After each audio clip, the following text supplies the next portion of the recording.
माँ सरस्वती के चरणों में प्रणाम करता हूँ। मैं भोलाराम सैनी आपके अपने यूट्यूब चैनल अपने स्कूल बी आर सैनी में आपका स्वागत एवं अभिनंदन करता हूँ। नमस्कार दोस्तों, कैसे हो? आशा करता हूँ आप कुशल मंगल होंगे। चलिए आज की हमारी क्लास की शुरुआत करते हैं एक सुविचार के साथ। दोस्तों, आज का हमारा सुविचार है, हमारी सर्वोत्तम संपदा ज्ञान से भरा मस्तिष्क नहीं बल्कि प्रेम से भरा वह हृदय होता है। अर्थात हमारी जो सर्वोच्च संपदा है ना, संपदा वो मस्तिष्क में चाहे कितना भी ज्ञान भरा हो, वो संपदा नहीं है जब तक हमारे हृदय में प्रेम भरा नहीं हो। अर्थात हमारे प्रेम में हृदय भरा होना जरूर अति आवश्यक है। चलिए इसी सुविचार के साथ आज की क्लास की शुरुआत करते हैं। और क्लास की शुरुआत हम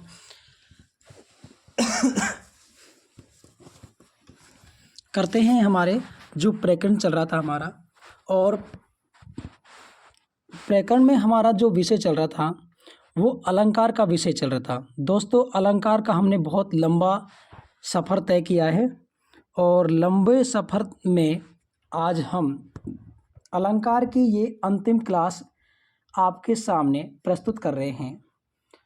उम्मीद करता हूँ दोस्तों, जितने भी मैंने आपको अलंकार पढ़ाए हैं सारे अलंकार आपको अच्छे से समझ में आ गए होंगे। और जिन दोस्तों ने नोट्स बनाए हैं, उम्मीद करता हूँ बहुत अच्छे से उन्होंने मेहनत करके नोट्स बनाए होंगे, अच्छे से समझे होंगे, बार बार नोट्सों को पढ़ रहे होंगे।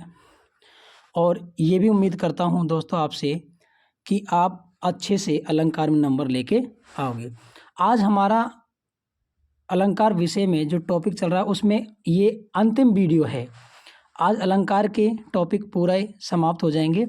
2 अलंकार बचे हुए हैं। हालांकि अलंकारों की तो कोई संख्या निश्चित नहीं है, बहुत सारे अलंकार हैं यूँ तो पढ़ने को, लेकिन अलंकार जो महत्वपूर्ण अलंकार है मैंने वो आपको पढ़ा दिए हैं, अर्थात वो मैंने आपको करा दिए हैं। और इनसे बाहर आपका कोई अलंकार नहीं जाएगा। और बहुत ही सरल शब्दों में, बहुत ही सरल परिभाषा में मैंने आपको सारे अलंकारों को, उदाहरणों को समझाने की कोशिश की है। चलिए आज का जो हमारा अलंकार है वह है अतिशयोक्ति अलंकार। अगला अलंकार कौन सा है?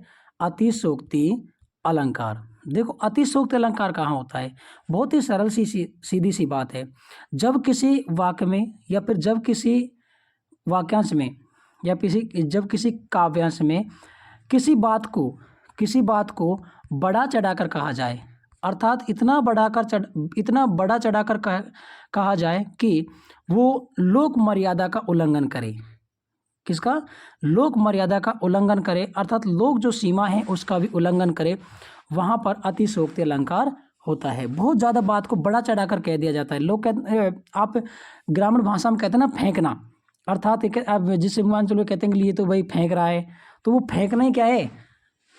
अतिशयोक्ति अलंकार माना जाता है। ऐसे कवि बहुत सारे ऐसे काव्य पंक्ति मिलती हैं कवि जिनमें अपनी बात को इतना बड़ा चढ़ाकर कह देते हैं कि उसका अर्थ ग्रहण करने पर ऐसा लगता है कि जैसे वास्तव में कवि क्या कर रहा है, बहुत ज़्यादा लोक सीमा का क्या कर रहा है? उल्लंघन कर रहा है।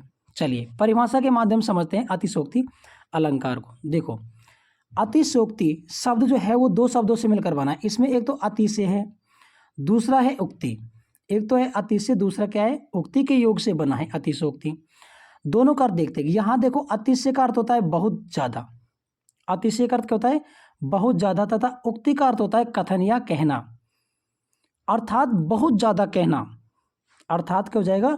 बहुत ज़्यादा कहना, बहुत ज़्यादा कहना, किसी भी विषय के बारे में इतना कह देना कि वो लोक मर्यादा का उल्लंघन करे, लोक सीमा का उल्लंघन करे। इतना ज़्यादा कह दिया, मतलब बात को बहुत ज़्यादा बड़ा चढ़ाकर कह दिया, वहाँ पर कौन सा हो जाएगा? अतिशयोक्ति अलंकार हो जाएगा। उम्मीद करता हूँ आपको अतिशयोक्ति अलंकार का शाब्दिक अर्थ समझ में आ गया होगा। अतिशय का अर्थ होता है बहुत ज़्यादा और उक्ति का मतलब होता है कथन या कहना, अर्थात किसी पदार्थ का बड़ा चढ़ाकर वर्णन करना। अर्थात किसी पदार्थ का बड़ा चढ़ाकर वर्णन करना अतिशयोक्ति कहलाता है। आगे देखिए, आगे कराए, जहां किसी वस्तु या बात का वर्णन इतना बड़ा चढ़ाकर कर दिया जाए, यानी कि कोई भी वस्तु है, कोई पदार्थ है या फिर कोई बात है, उसका वर्णन इतना बड़ा चढ़ाकर कर दिया जाए कि लोक सीमा का उल्लंघन सा प्रतीत हो। किसका? लोक सीमा का उल्लंघन सा प्रतीत हो, वहां अतिशयोक्ति अलंकार होता है। उम्मीद करता हूं परिभाषा आपको आसानी समझ में आ गई होगी।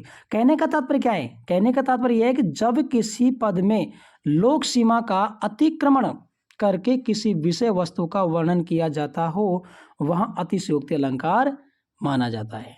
ठीक है, आगे देखिए दोस्तों, ये अलंकार से संबंधित हमारी अंतिम वीडियो है और आपने बहुत ज़्यादा मेरी मदद की है और वास्तव में बहुत ज़्यादा अच्छे व्यूज़ आए हैं, बहुत ज़्यादा सब्सक्राइब करवाए हैं आप लोगों ने।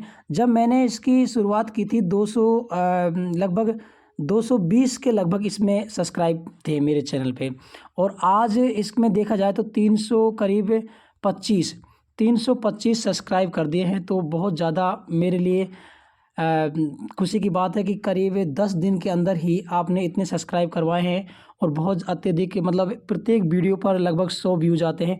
सोचने की बात है, 100 बच्चे मेरी इस क्लास को ले रहे हैं, मतलब 100 बच्चे एक वीडियो को देखते हैं। मुझे बहुत ज़्यादा खुशी होती है। फिर भी आपसे एक बार और निवेदन करूँगा, जो बच्चे आज इस वीडियो को देख रहे हैं, जो भी मेरा दोस्त, मेरा साथी, अध्यापक, विद्यार्थी, जो भी मेरा साथी है, अगर वास्तविक में इस वीडियो को देख रहा है और तो वो इसको लाइक भी करेगा, आज की वीडियो को सब्सक्राइब करेगा और अपने दोस्तों के साथ प्लीज़ इसको शेयर करना ना भूलेगा, क्योंकि मैं अब इससे ज़्यादा और ज़्यादा अच्छी वीडियो बनाने की कोशिश करूँगा और अच्छा कंटेंट तैयार करने की कोशिश करता हूँ। चलिए, परिभाषा आपको समझ में आ गई होगी अतिशयोक्ति अलंकार की। किसकी? अतिशयोक्ति अलंकार की। कहाँ होता है अतिशयोक्ति अलंकार?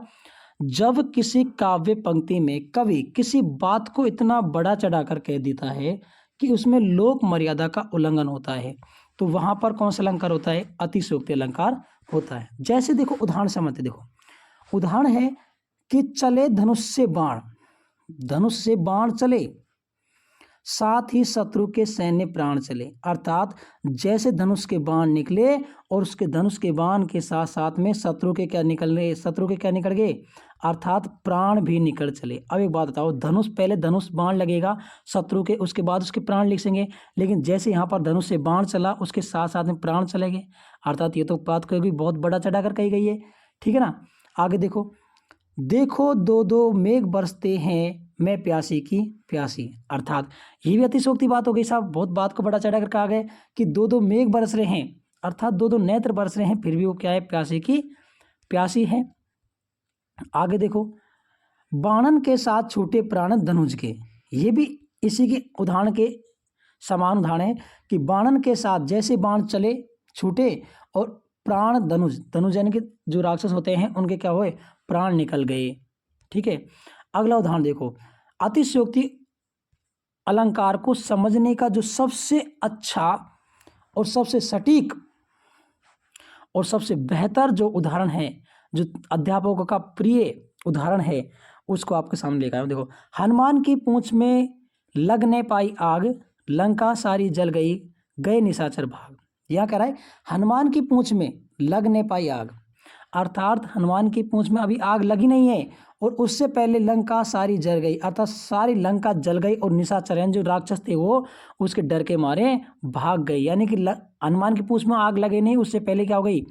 लंका सब जल गई। ये तो अतिशयोक्ति हो गई बात, मतलब बात को बड़ा चढ़ गए। भाई पहले हनुमान की पूंछ में आग लगनी चाहिए थी, उसके बाद में लंका जलनी चाहिए थी, उसके बाद में निशाचर भागने चाहिए थे, लेकिन यहाँ कह रहे हैं कि हनुमान की पूंछ में आग लगी नहीं, उससे पहले ही सारी लंका क्या हो गई? जल गई और निशाचर थे वो भाग गए। अर्थात यहाँ पर क्या गया है? बात को बहुत ज़्यादा बड़ा चढ़ाकर कहा गया है। देखो, लिखा भी गया है कि हनुमान जी की शक्ति का लोक सीमा का अतिक्रमण करते हुए बात बड़ा चढ़ाकर वर्णन किया गया है, अतः यहाँ अतिशयोक्ति अलंकार है। दोस्तों, अतिशयोक्ति अलंकार के 7 भेद होते हैं। देखो मैं आपको यहाँ पर उदाहरण नहीं लेकर आया, फिर से कर रहा हूँ आपको, क्योंकि अतिशयोक्ति अलंकार के कक्षा 11 मेरा जो उद्देश्य है पढ़ाने का, फिर से सुन लीजिए, मेरी वीडियो को काफ़ी साथी अध्यापक भी देखते हैं। उन अध्यापकों से निवेदन है कि मैं इतना डीपली नहीं पढ़ा रहा कि आप ये कोई कंपटीशन लेवल की क्लास नहीं है मेरी, सिर्फ 11वीं और 12वीं क्लास लेवल की है। और 11वीं और 12वीं क्लास में क्या है कि अलंकारों की यानी काव्य शास्त्र में, चाहे वो छंद हो, अलंकार, काव्य, गुण, दोष हो, सब शक्ति हो, उसमें परिभाषा और उदाहरण पूछा जा सकता है। तो आपसे निवेदन है कि बच्चों को भ्रमित ना करें, मुझे परेशान ना करें, और इतना डीपली मैं नहीं पढ़ा सकता कि इनके भेदों के बारे में, बस मैं आपको भेदों से बच्चों को अवगत करा रहा हूँ, बाकी पूरी डिटेल्स में बच्चों को इतना गहराई तक नहीं ले जा सकता। ठीक है, देखो तो अतिशयोक्ति अलंकार के कितने मुख्य 7 भेद होते हैं। भेदों के आपको सिर्फ नाम याद रखने हैं, भेदों के सिर्फ आपको नाम याद रखने, आपको इनकी परिभाषा और इनके उदाहरणों की याद नहीं करने। नाम याद रह जाए तो अच्छी बात है, नहीं भी रहते तो कोई बड़ी बात नहीं है, आपको सिर्फ इतना याद रखना है। अतिशयोक्ति अलंकार कहाँ होता है? जब किसी बात को बड़ा चढ़ाकर कहा जाए तो वहाँ पर अतिशयोक्ति अलंकार होता है, बस इतना सा याद रखना है आपको। देखो, रूप अतिशयोक्ति, असंबंध अतिशयोक्ति, चपलता अतिशयोक्ति, भेदिक अतिशयोक्ति, अक्रमांक अतिशयोक्ति, संबंध अतिशयोक्ति और अंत्य अतिशयोक्ति, ये अतिशयोक्ति अलंकार के कितने भेद होते हैं? 7 भेद होते हैं। आपको सिर्फ इतना याद रखना है, अगर पूछा जाए तो। रिक्त स्थान वाले कभी कभी प्रश्न पूछ लिए जाते हैं, ऑब्जेक्टिव टाइप के जो प्रश्न हैं कभी कभी वो पूछ लिए जाते हैं, अतिशयोक्ति का भेद पूछे जाए तो। ठीक है, आगे देखिए, एक बार फिर से निवेदन है, वीडियो को लाइक कर दे और सब्सक्राइब करें अगर आपने चैनल सब्सक्राइब नहीं किया है, और अपने दोस्तों के साथ में, अपने यार दोस्तों के साथ में, रिश्तेदारों के साथ में, जो कक्षा 9 से लेकर के और 12वीं कक्षा तक जो बच्चा पढ़ रहा है, उन दोस्तों के साथ में इस वीडियो को शेयर करें प्लीज़। धन्यवाद। देखो, अगला आपका लास्ट अलंकार बच रहा है वक्रोक्ति अलंकार। बहुत ही अच्छा और शानदार अलंकार है बच रहा है आपका। इसके बाद मैं आपको अलंकार के टॉपिक पर कोई वीडियो नहीं डालूंगा, और उसके बाद मैं देखता हूँ कोई प्रकरण लेता हूँ, उसके बाद मैं सोच रहा हूँ कि छंद को लूँगा या फिर शब्द शक्ति को, छंद या शब्द शक्ति की वीडियो बनाने की कोशिश करता हूँ। टाइपिंग में बहुत ज़्यादा समय लगता है वैसे तो मुझे, लेकिन मैं आपके लिए कोशिश कर रहा हूँ, क्योंकि आप बहुत अच्छा लाइक करते हैं वीडियो को और चैनल सब्सक्राइब करवा रहे हैं, और व्यूज़ बहुत अच्छे आ रहे हैं, मुझे बहुत प्रसन्नता है। मुझे लोग कहते हैं कि यार 10-20 व्यूज़ आ रहे हैं, इसमें खुशी की क्या बात है? भाई 10-20 व्यूज़ नहीं, 80 से लेकर के 100 व्यूज़ तक एक वीडियो पर आते हैं, मेरे लिए खुशी की बात है कि एक क्लास में भी बच्चे 80 से 100 के बीच में होते हैं, यानी कि एक क्लास के बच्चे लगभग इतने क्लास आ रहे हैं, मतलब कहाँ कहाँ से लोग इसको देख रहे हैं मुझे पता नहीं है, लेकिन खुशी की बात यह है कि इतने व्यूज़ आते हैं, और धीरे धीरे व्यूज़ 100 भी होंगे, 1000 भी होंगे। मुझे बहुत खुशी है इस बात की, धीरे धीरे बढ़ जाएंगे, इसकी बात नहीं है। दोस्त हैं जो शेयर करेंगे। देखो, अगला है वक्रोक्ति अलंकार। देखो, वक्रोक्ति 2 शब्दों से मिला बना है, एक तो इसमें है वक्र, दूसरा है उक्ति। एक तो इसमें क्या है, वक्र है, और दूसरा क्या है इसमें, उक्ति। वक्र का मतलब होता है टेढ़ा, वक्र का मतलब क्या होता है? टेढ़ा। और उक्ति का मतलब होता है कथन, उक्ति का मतलब होता है कथन, अर्थात एक कहे गए कथन का, जब वक्ता के द्वारा कहे गए कथन का श्रोता जानबूझकर उसका टेढ़ा अर्थ ग्रहण करता है। क्या अर्थ ग्रहण करता है? टेढ़ा अर्थ ग्रहण करते हैं, अर्थात उसका दूसरा अर्थ ग्रहण करता है, वहां पर वक्रोक्ति अलंकार होता है। देखो, वक्रोक्ति 2 शब्दों से मिलकर बना है, एक होता है वक्र, दूसरा होता है उक्ति। जिसमें वक्र का मतलब होता है टेढ़ा, टेढ़ा कथन है ना, और उक्ति का मतलब होता है कथन, अर्थात जब वक्ता के द्वारा कहे गए किसी वाक्य या कथन का श्रोता द्वारा अन्य अर्थ ग्रहण कर लिया जाता है तो वहां वक्रोक्ति अलंकार कहलाता है। एक बार फिर से परिभाषा समझो, यानी कहने का मतलब है जब कोई वक्ता यानी कि बोलने वाला, वक्ता यानी कि बोलने वाला के द्वारा कहे गए कोई कथन, जैसे मान के चलो मैंने कोई कथन कहा आपसे, मैंने कोई आपसे कोई बात कही, आप हो गए श्रोता। क्या हो गए? श्रोता यानी कि सुनने वाला, आप क्या हो गए? सुनने वाले।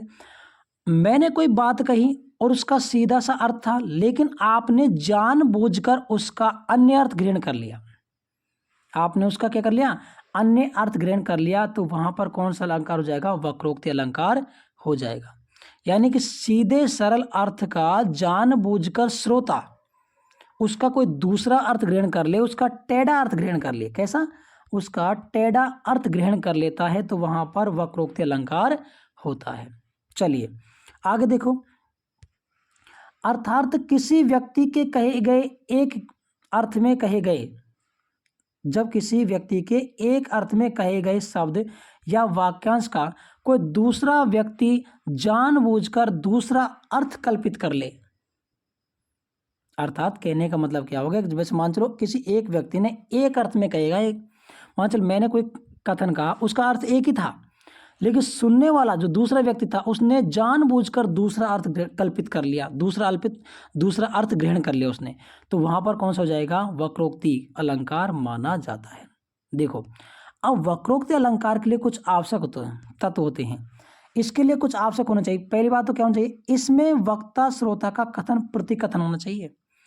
यानी कि वक्ता यानी कि बोलने वाला और श्रोता यानी कि सुनने वाला का प्रतिकथन होना चाहिए, तुरंत जवाब देना चाहिए पहली बात तो, तब जाकर वहां पे क्या होगा? वक्रोक्ति अलंकार होगा। यानी कि वक्ता, मैंने कुछ कथन बोला और आपने उसका जवाब दिया ही नहीं तो वहां वक्रोक्ति होगा नहीं। आप तुरंत उसका प्रतिकथन देने वाला होना चाहिए वक्रोक्ति। नंबर 2, वक्ता एक अभिनय से कोई बात कहे। अभिनय से बात मतलब ऐसे कहे कि उसका जो सुनने वाला है ना वास्तव में उसको कुछ ना कुछ कल्पना करके दूसरा अर्थ ग्रहण करने की आवश्यकता पड़े। तीसरा, और श्रोता वक्ता के अभिनय से भिन्न अर्थ में उसे ग्रहण करे। ये 3 आवश्यक तत्व हैं वक्रोक्ति अलंकार के।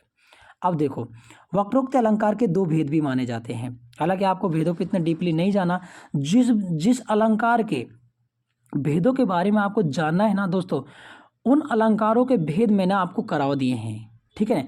बाकी जो अलंकारों के मैंने भेद छोड़े हैं आपको सिर्फ उनके नाम याद रखें, बाकी डीपली इतने अलंकारों में बेहतर नहीं जाना है आपको, सिर्फ आपको बारी से परिभाषा और उनके उदाहरण याद करने हैं। और ये हमारा लास्ट अलंकार है वक्रोक्ति अलंकार। उसके बाद में हिंदी साहित्य के, किसके? हिंदी साहित्य कक्षा 12 के, हिंदी साहित्य कक्षा 12 के कुछ अलंकार और बचे हैं, उनकी एक वीडियो में अलग से और बना दूंगा। जैसे समासोक्ति है, व्यतिरेक है, दीपक अलंकार है ना, कुछ अलंकार ऐसे हैं वो हिंदी साहित्य कक्षा 12वीं क्लास के अलंकार बच रहे हैं, उनको मैं बाद में कराऊंगा। लेकिन इससे पहले मैं आपको छंद या फिर शब्द शक्ति का टॉपिक कराने वाला हूँ। सोच रहा हूँ शब्द शक्ति का टॉपिक करा दूँ, ठीक है। वक्रोक्ति अलंकार के 2 भेद होते हैं, एक तो श्लेष वक्रोक्ति होता है, एक काक वक्रोक्ति होता है। दोनों की परिभाषा बता दूंगा आपको और यहीं पे निपटा देते हैं इसको, फिर उसके बाद हम वक्रोक्ति अलंकार के उदाहरण देख लेंगे, लेकिन परिभाषा बता देता हूँ आपको। देखो श्लेष वक्रोक्ति कहाँ होता है? श्लेष वक्रोक्ति में श्रोता 2 अर्थ वाले श्लिष्ट शब्द का दूसरा अर्थ ग्रहण कर लेता है। अर्थात कहने का मतलब है 2 अर्थ वाले श्लिष्ट शब्द का, यानी उसके ऐसा अर्थ लेता है, उसके जानबूझ करके उसके 2 अर्थ हों, ऐसा अर्थ लेता है। किसमें? श्लेष शब्द में।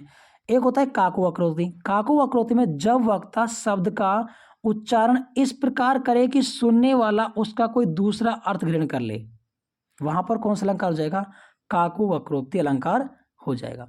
चलिए वक्रोक्ति अलंकार को हम उदाहरण के माध्यम से समझते हैं। देखो पहला उदाहरण, और बढ़िया शानदार उदाहरण है। यहां पर क्या होता है, उदाहरण में कुछ ऐसी कहानी है कि जो भगवान श्री कृष्ण जो हैं वो राधा के पास में जाते हैं। किसके पास जाते हैं? राधा के पास में जाते हैं और राधा उनसे पूछती है, राधा क्या कहती है? को तुम, अर्थात राधा पूछते को तुम, अर्थात तुम कौन हो? श्री कृष्ण भगवान कहते हैं हरि इत राधे, अर्थात श्री कृष्ण भगवान अपना परिचय देते हुए कहते हैं कि हरि इत राधे।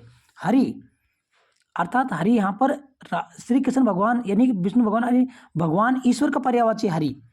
लेकिन अब उसने तो हरि शब्द बताया ना, वो क्या है कि अपना इंट्रोडक्शन परिचय के बारे में बताया है, सीधा सा उत्तर दिया था भगवान श्री कृष्ण ने, भाई सीधा सा अर्थ दिया था कि अपने बारे में बता दें मैं तो हरि हूं। लेकिन राधा ने उसका अर्थ, हरि का अर्थ है भगवान ना लेकर के हरि का अर्थ क्या ले लिया? बंदर अर्थ ले लिया। क्या अर्थ ले लिया? जानबूझकर उसका बंदर अर्थ ले लिया और कह रही है कहाँ वानर को पुर में काम, अर्थात पुर का मतलब होता है नगर, पुर का मतलब होता है नगर, अर्थात नगर में बंदर का क्या काम। नगर में बंदर का क्या काम। ठीक है, ये राधिका ने कृष्ण से पूछा था। आगे राधिका कृष्ण से पूछती है, कौन तुम हो। हरि भगवान कृष्ण उत्तर देते हैं राधा। राधा बंदर अर्थ ग्रहण कर लेती है। हरि भगवान कृष्ण उत्तर देता है, ठीक है ना, हरि भगवान के रूप में, लेकिन राधा उसका बंदर अर्थ ग्रहण कर लेती है और कहती है कि अर्थात यहाँ पर वानर का यहाँ नगर में क्या काम, अर्थात जंगल में जाओ, यहाँ वानर का अर्थात बंदर का कोई काम नहीं है। आगे देखो आगे क्या कह रहे हैं। आगे फिर राधा पूछ रही है, को तुम हो। अब श्री कृष्ण भगवान जवाब दे रहे हैं, कृष्ण राधा इत। कृष्ण कह रहे हैं घनश्याम इत है। कृष्ण कह रहा है, देखो यहाँ पर डैश लगेगा दोनों में। राधा पूछते को तुम हो, तुम कौन हो। श्री कृष्ण भगवान कह रहा है घनश्याम इत राधे, घनश्याम इत। अब देखो घनश्याम श्री कृष्ण भगवान का क्या है, पर्यायवाची है, अर्थात घनश्याम श्री कृष्ण भगवान को कहा जाता है। लेकिन घन यानी कि बादल, श्याम यानी कि काले, काले बादल, अर्थात राधा जो है वो काले बादल अर्थ ले लेती है, घनश्याम का अर्थ श्री कृष्ण भगवान का अर्थ नहीं लेती है। क्या लेती है, काले बादल लेती है। और कहती है, राधा कहती है तो बरसों कित जाए, जब काले बादल हो तो कहीं जाकर के बरसो। अब कृष्ण ने तो घनश्याम अपना नाम बताया साहब, भगवान कृष्ण ने तो घनश्याम अपना नाम बताया था, सीधी बात में बात कही थी उसने, तो सीधा कथन कहा था। लेकिन सुनने वाले अर्थात राधा ने उसका क्या ले लिया, वक्र। वक्र मतलब होता है टेढ़ा, अर्थात टेढ़ा अर्थ ले लिया, जानबूझकर उसका दूसरा अर्थ ले लिया। घनश्याम किसका, घनश्याम का क्या अर्थ ले लिया, काले बादल अर्थ ले लिया। और कहा कि जाओ अगर तुम काले बादल हो तो कहीं जाकर के बरसो, यहाँ पर क्या है हो। ठीक है, देखो यहाँ पर और एक पंक्ति और थी। राधा फिर पूछती है को तुम हो, ठीक है ना, एक पंक्ति और ऐसे थी इसमें राधा पूछती है कि को तुम हो। तो श्री कृष्ण भगवान कहते हैं मनमोहन इत राधे। फिर राधा जो राधा है वो मनमोहन का दूसरा अर्थ लेती है। मनमोहन मतलब मन को मोहित करने वाला। और जब तुम मन को मोहित करने वाले हो तो यहाँ पर क्या आए हो, किसी का मन मोह कर लो, यहाँ पर क्या आए हो।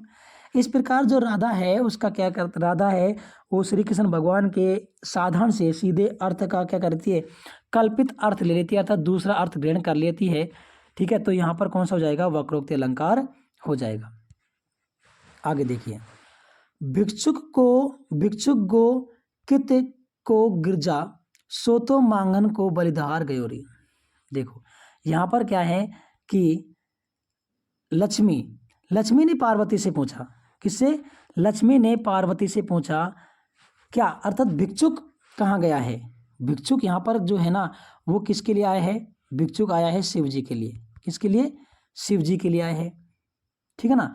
वो शिव जी के बारे में पूछ रही थी, कौन, लक्ष्मी। लेकिन क्या पार्वती ने उसका क्या ले लिया, उल्टा अर्थ ले लिया। पार्वती ने उल्टा अर्थ लेकर क्या कह दिया कि वो तो मांगन अर्थात बलि के द्वार गया है, मांगने के लिए बलि के द्वार गया है। क्योंकि लक्ष्मी ने उसको क्या कहा है, भिक्षुक कहा है ना, भिक्षुक। और भिक्षुक का अर्थ किसका, भिक्षुक का अर्थ पार्वती ने किसका अर्थ ले लिया, उसका भिक्षुक, भिक्षा मांगने वाले का अर्थ ले लिया। ठीक है, आगे देखो यहाँ पर व्याख्या लिखी हुई है, देखो क्या कराए, लक्ष्मी ने पार्वती से पूछा कि भिक्षुक यानी शिव जी कहाँ है। सीधा अर्थ था मतलब शिव जी कहाँ है, शिव जी का ही पर्यायवाची है भिक्षुक। ठीक है, शिव जी कहा जाता है भिक्षुक।